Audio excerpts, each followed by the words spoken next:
Hello everybody and welcome to my first look at Black Rose, which is a free-to-play horror game on Steam. The start screen is quite simply Start. That's followed by a quick warning about flashing lights, jump scares, and the most horrible thing of all you can find in the game, QuickTime events. So I'll delve straight into the settings. There's not really a lot in the settings: brightness, game volume, and axis inversion, audio mode, whether that's stereo or surround.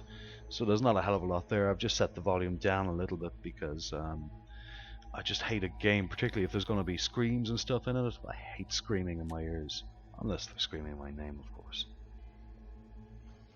For first time players, there's a very quick how to play. It's quite simple, but it's really all you need to get started. I would say that this game should also include some kind of backstory or introduction.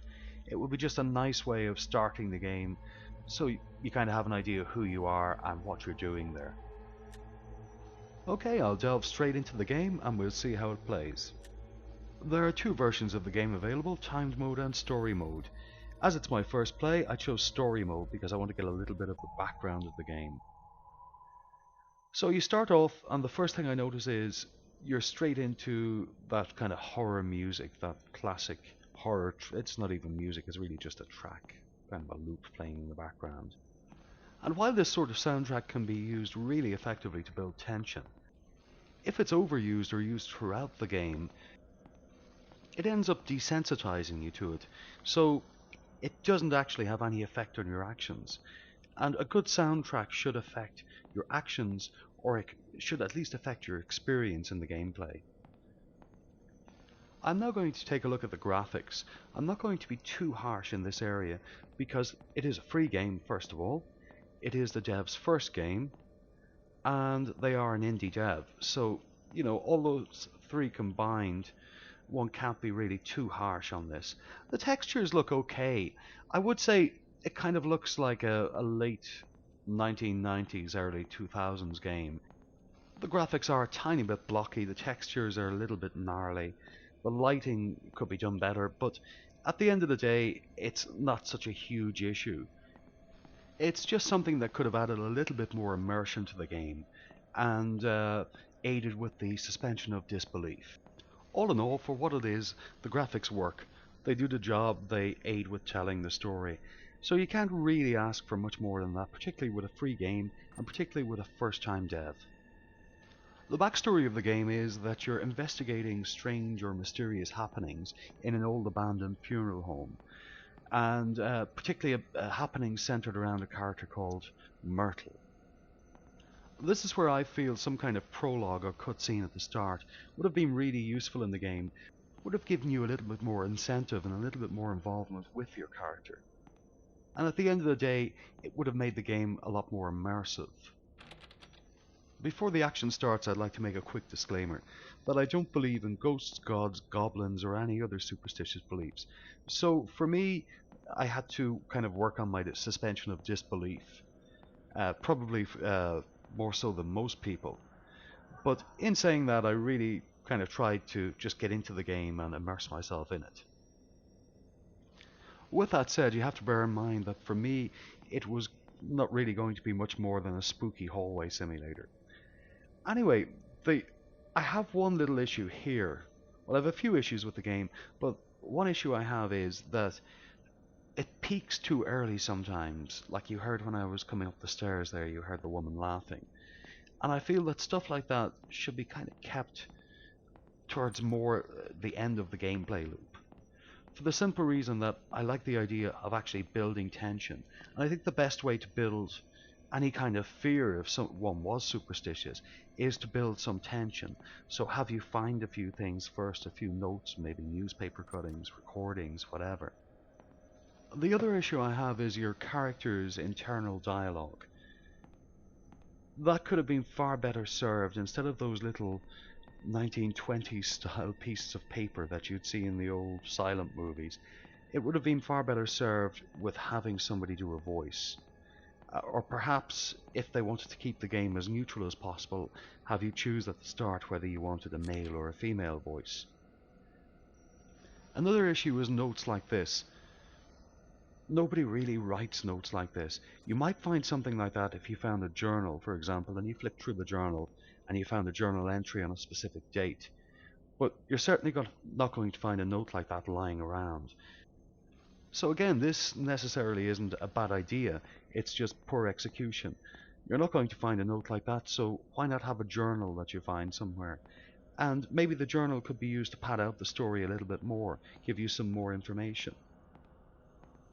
Speaking of information, objects are very sparsely placed in this game, so you're left kind of a little bit clueless as to what's going on. This is an opportunity missed by the dev to really pad out the game a little bit more, to provide more information, more clues, just more pieces of the puzzle for you to pick up. They don't necessarily have to all fit together, but just as if you're picking up pieces of the puzzle, you tend to feel a little bit more invested in the game. One of the issues is undoubtedly the way I'm playing the game. I'm kind of playing it like a first-person shooter. I'm just so used to playing shooters that I'm kind of checking corners and angles, which probably detracts from the game a little bit, or at least detracts from the game from the viewer's point of view.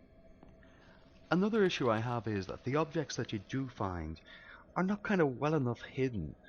It would be much nicer if the objects were just a little bit more out of sight. I mean, they're really obvious, and the textures on the objects, they're designed to stand out a little bit too much. Additionally, the game kind of climaxes too early.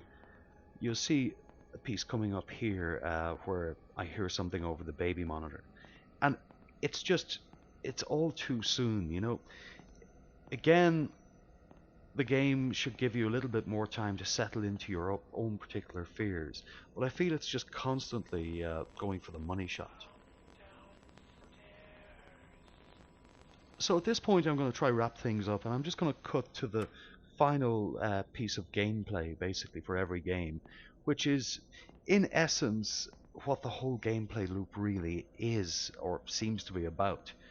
And it's basically like a game of 3D Pac-Man involving slightly scarier characters, where the ghost approaches you and you go running, and you're running through the maze to escape the ghost. It's not in itself a bad idea, I just feel that it happens way too soon in the game, and you could get a hell of a lot more out of this game if a little bit more thought had been put in. So at some point you'll find yourself going down into the crypt, and the crypt, there's a little bit of a maze throughout the crypt, but eventually when you get to the end of the maze you'll find the other baby monitor, usually alongside this person Myrtle's coffin, which is a bit bizarre in itself because, you know, what's a coffin doing in an abandoned funeral home? But anyway, that's part of the storytelling of the game or whatever. But from then on it becomes this 3D game of Pac-Man, and you find some things scattered around this part of the maze also.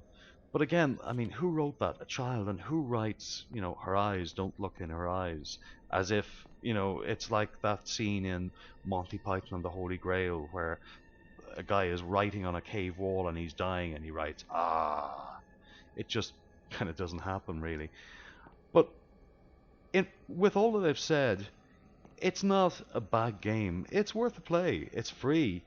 It takes up very little hard drive space. So, you know, if you're kind of interested, give it a go. And certainly new developers deserve our support, particularly as the game is free.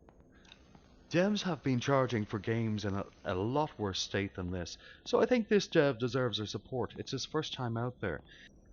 For a first attempt, this is a great job. And this guy may go on to become an absolutely brilliant dev, but it is important to give honest feedback. And right now I feel there are a few issues just with the gameplay, but apart from that, it is fun, it is worth a try. So if you have a little bit of time, a tiny bit of hard drive space, or you're just even the slightest bit curious about this game, I definitely recommend you give it a try.